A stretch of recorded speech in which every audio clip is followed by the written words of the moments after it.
Tears, welcome to mom's magic Tamil.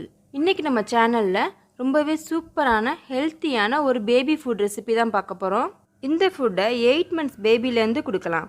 இதை daily ஒரு வேளை சாப்பாடாக உங்கள் குழந்தைக்கு கொடுத்தீங்கன்னா உங்கள் குழந்தையோட வெயிட் இன்க்ரீஸ் ஆகிறத நீங்கள் கண்கூட பார்க்கலாம்.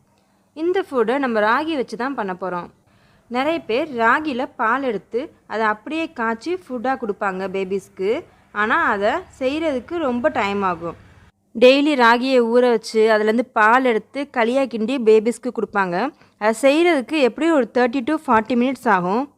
பட் நாம் இப்போ ராகியை ஊற வச்சு பால் எடுத்து அதுலேருந்து மாவு மாதிரி தயாரிக்க போகிறோம். இந்த மாவை ஒரு நாள் ரெடி பண்ணி வச்சிட்டோம்னா ஈஸியாக தினமும் ஒரு 2 ஸ்பூன் எடுத்து குழந்தைங்களுக்கு களி மாதிரி கிண்டி கொடுத்துக்கலாம். களி கிண்டுறதுக்கு 5 minutes தான் ஆகும். குழந்தைங்களும் இதை வேணான்னு சொல்ல மாட்டாங்க. இது ரொம்பவே டேஸ்டியாக இருக்கும். இப்போ இந்த ரெசிபியை எப்படி செய்யலான்னு பார்க்கலாம்.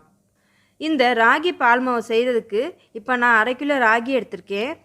எங்கள் வீட்டில் இதை சாப்பிட்றதுக்கு சின்ன குழந்தைங்க இல்லை, அதனால நான் 1/2 கிலோ எடுத்து பண்ணுறேன். நீங்கள் 1 கிலோவில் பண்ணுங்கள். 1 கிலோ ராகி எடுத்து பண்ணிங்கன்னா உங்கள் பேபிஸ்க்கு 1 month வரைக்கும் வரும். ஃபஸ்ட்டு இந்த ராகியை நல்லா வாஷ் பண்ணிக்கோங்க. ராகியில் டஸ்ட்டு அதிகமாக இருக்கும். ஸோ இதை 5 to 6 times நல்லா வாஷ் பண்ணிக்கோங்க. வாஷ் பண்ணிவிட்டு தண்ணி ஊற்றி இதை ஒரு 5 hours அப்படியே ஊற வச்சுருங்க.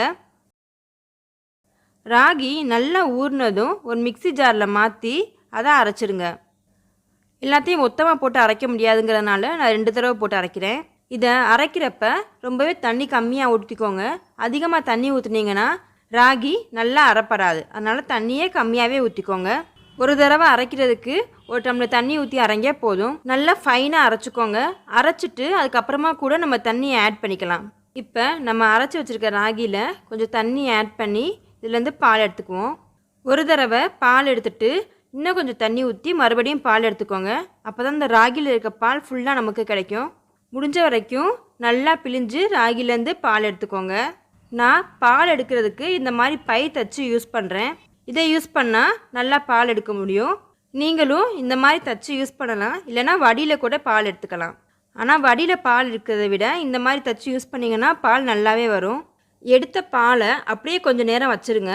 பாலில் இருந்து மாவு கீழேயும் தண்ணி மேலேயுமா பிரிஞ்சு வந்துடும்.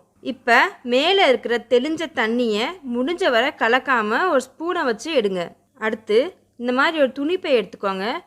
நல்ல திக்கான பையாக இருக்கணும். இந்த மாதிரி கடையில் கொடுக்குற நான் ஓவன் பேக் கூட எடுத்துக்கலாம். இந்த மாதிரி கீழே இன்னொரு சட்டியை வச்சுக்கிட்டு அந்த பாலை அதில் ஊற்றிடுங்க. பாலை பையில் ஊற்றிட்டு ஒரு ரப்பர் பேண்டை வச்சு டைட்டாக கட்டிடுங்க. இப்போ இந்த பையை ஒரு கொடி இல்லைனா கம்பியில் இந்த மாதிரி கட்டி விட்டுருங்க.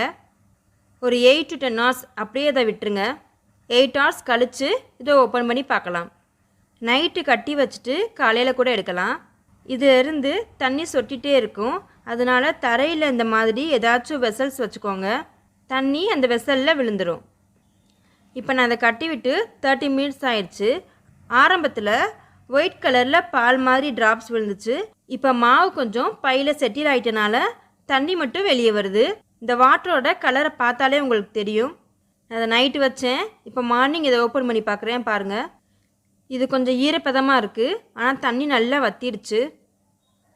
தண்ணி தனியாக மாவு தனியாக பிரிஞ்சிருச்சு. ஆனாலும் கொஞ்சம் ஈரப்பதமாக தான் இருக்கும். நல்லா வெயிலில் காய வைங்க.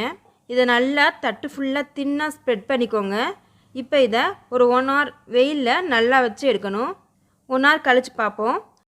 இப்போ இது நல்லா காஞ்சிருச்சு. கையால் இதை இப்படி உதுத்து விடுங்க. இல்லைனா மிக்சியில் கூட ஒரு சுற்று விட்டு எடுங்க. இது நல்லா ட்ரை ஆகிடுச்சு. இஃப் சப்போஸ் ட்ரை ஆகலைன்னா இன்னும் கொஞ்சம் நேரம் வெயிலில் வச்சுக்கலாம். ஒரு பாத்திரத்தை அடுப்பில் வச்சு இந்த மாவை ஒரு 5 minutesக்கு நல்லா வறுத்துக்கோங்க.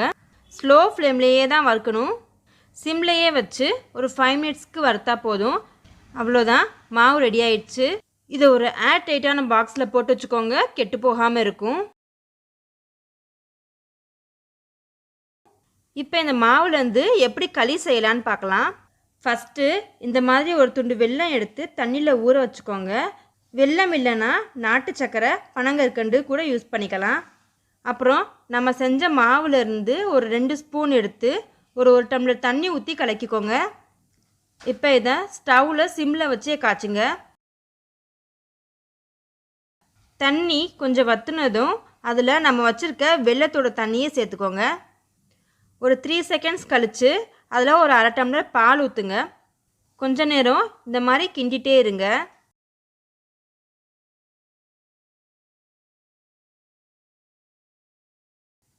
இப்போ இது ரெடி ஆயிடுச்சு.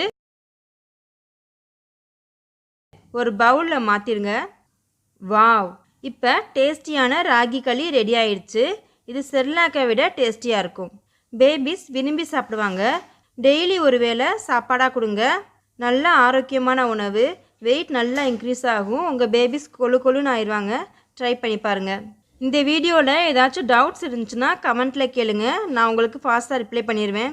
இந்த வீடியோ உங்களுக்கு பிடிச்சிருந்தால் லைக் பண்ணுங்கள். உங்கள் ஃப்ரெண்ட்ஸ் கிட்ட ஷேர் பண்ணுங்கள். அப்படியே மறக்காமல் நம்ம சேனலையும் சப்ஸ்கிரைப் பண்ணிடுங்க. தேங்க்ஸ் ஃபார் வாட்சிங்.